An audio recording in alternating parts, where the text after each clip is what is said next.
de Irak, que nos dejen con la Guerra Civil Española, que fue tal o peor. Y en esa guerra hubo de todo. No vamos a decir quién era bueno y quién era malo, pero lo que sí es cierto que una familia murió asesinada. Esa familia era la familia de María. Exacto.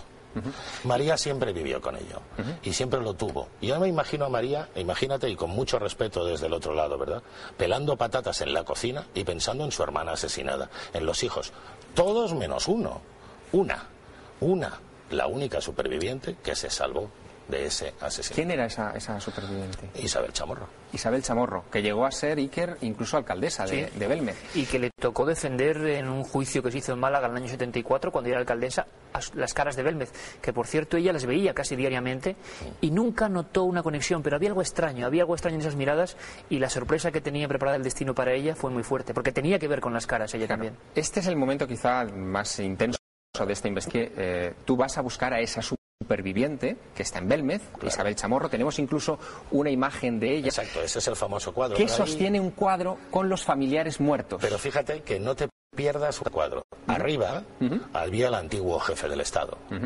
Esa cara también salió en Belmez, la cara de Franco. Y a mí eso fue la pista clave, la pista de oro. Porque yo pensaba que eran sus familiares, pero cuando yo vi ese cuadro, vi esa cara, que además estaba situada bueno, tú sé que lo has llevado, ¿no? Estaba justo donde siempre estaba ella en el brasero, en esa mesa redonda. Cara de Franco, la familia, era la orla. Lo que nos estaban diciendo, yo digo desde ese otro lado, es que esa es la familia que clamaba al menos su recuerdo. Nunca, Iker Jiménez, María Gómez Cámara había hablado de este episodio de la Guerra Civil Española. Jamás. De repente, también vosotros os disteis cuenta, gracias a Ricard, de que estaban esas caras, ¿no? Desde luego, y además yo creo que es un momento histórico. Ese momento, esa noche, es histórica, y yo debo decir la intuición de Ricardo en decir, bueno, hay un momento dado en que parece que en esa hipnosis se ven imágenes de un sufrimiento y María, que yo me ponen los pelos de punta intentando recordar este tema, María en un momento dado, claro, reconoce algo que a ningún investigador en 30 años, y te hablo de físicos, catedráticos, profesores de universidad, había revelado. Yo no sé por qué lo hizo esa noche, pero lo hizo. Que fue que su familia había sido masacrada en el asalto al Santuario de la Cabeza, y esos son sus familiares. Ahora empezaba la conexión, Javier, entre qué similitud había entre esas caras y esos familiares. Bueno, hay cosas sorprendentes, porque por primera vez en la historia de las caras de Belmez, en 33 años de historia de las caras de Belmez, Ricard Bru consigue ponerle nombres a las caras. Y ahí nace precisamente la investigación científica de este asunto.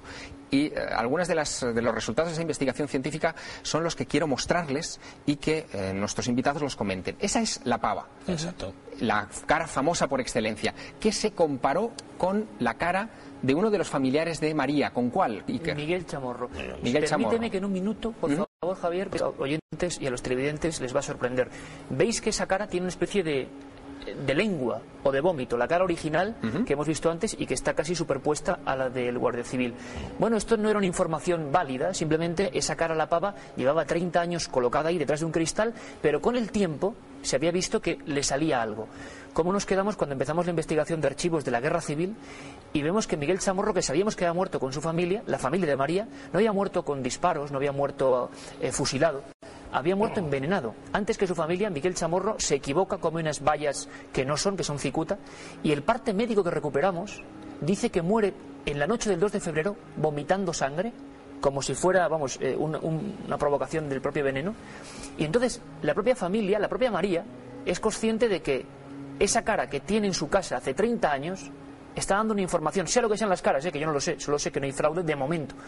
Está sacando una serie de, paulatinamente, una especie de marca, de símbolo, responde con la muerte exacta, certificada médicamente, de el marido de su hermana. Ricardo, es sorprendente. Además, dime. Sí, esta historia es sorprendente. Supongo que, sí, que además no se detuvo aquí, porque tú seguiste investigando en la línea psíquica, digamos, ¿no? Se ha hecho 3 investigaciones. Una de esas investigaciones nos lleva a otro lugar, justo el lugar de donde murieron los familiares, que es el santuario de la Virgen de la Cabeza. Voy a parar aquí por otras razones. La desaparición de la talla de la Virgen de la Cabeza, entre otras cosas. Y sobre todo es que Belmez no es uno de los casos más espectaculares del mundo paranormal. me llamaron de una asociación, pues dicen que los americanos son los primeros en todo, bueno, que yo me quisieron hacer formar parte de la Asociación de Parapsicólogos de Estados Unidos. Para ellos, Belmez no es lo más importante, es el más importante fenómeno del mundo en cuanto a la transición. Ningún otro fenómeno paranormal ha dejado a los investigadores sin... Ningún otro fenómeno ha tenido un paragnosta tan impresionante como María y la hemos perdido. Se nos ha escapado de las manos. Lo que podíamos haber hecho, si hubiéramos caído todos antes, hace 10 años, ya no lo tenemos. Se hubieran dejado también. Hay un momento muy dramático también en toda esta investigación que me gustaría que recordaras muy brevemente, Iker. Es cuando de repente se descubre esta historia, es decir, se identifican las caras con los familiares. María evidentemente no había contado nada y ella no había caído en esa relación. Cuando de repente le ponen esas fotos delante, María, ¿qué dice? Sí, esas comparativas que estábamos viendo y además hay que... Hay otra comparativa también por ahí que podemos ver. Varias muy impresionantes porque hay que decir que fueron un grupo de niñas, las sobrinillas de María, desde 4 años hasta prácticamente 25 años. Carmen, Ana, ahí las tenemos en imágenes. Hay una muy impresionante, Javier, que es la niña pequeña, Paquita, de 4 años, cuyo cuerpo todavía hoy está en una fosa sin nombre, tumba sin nombre, por eso se llamaba así. María se queda muy impresionada cuando le planteamos esa serie de fotografías, esa serie de comparativas informáticas que por primera vez se hacían en España, y hay que agradecer a Salvador Ortega, uno de los pioneros de la policía científica, que ha estado aquí muchas veces en este programa, la ayuda que nos prestó. Pero hay una cosa más increíble, Javier, no solo se comparaban las caras de los familiares y las fotografías, y había un 68% de, digamos, de similitud, sino que había otras informaciones, por ejemplo las llamadas psicofonías y demás, que hablaban de contenidos, nombres como Isabel, María, que eran los nombres de esos protagonistas.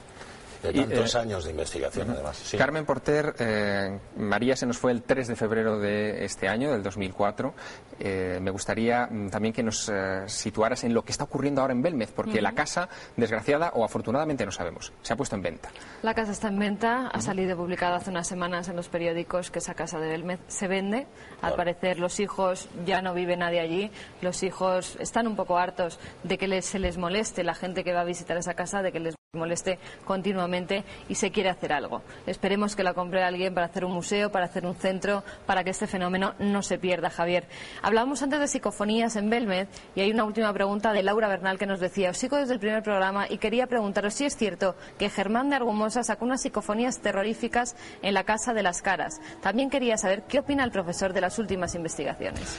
Iker Jiménez, los últimos segundos. Hace apenas unas semanas hablábamos con Germán, impresionadísimo. Os dejo un detalle: la primera psicofonía que se graba probablemente es en Belmez, año 71, y dice: aquí empieza el infierno, es una de ellas. El lugar de acceso al Cerro de la Cabeza se llama Valdinfierno, por ejemplo. Son tantas las pistas, tantas las cuestiones que ustedes nos hacen llegar, que forzosamente tendremos que dedicarle un programa a este misterio de las caras de Belmez más en profundidad. Nos despedimos aquí. El otro lado de la realidad ha llegado a su punto final, no sin antes mostrarles el resultado de la pseudosangre de San Pantaleón, tan líquida que después de unas horas al calor de los focos ya es perfectamente líquida y cae absolutamente por la fuerza de la gravedad. Misterio, truco, realidad, milagro, quién sabe. La duda la tienen ustedes igual que la tenemos nosotros. Nosotros, por nuestra parte, seguiremos investigando. No se pierdan otras ediciones de El otro lado de la realidad. Hasta pronto.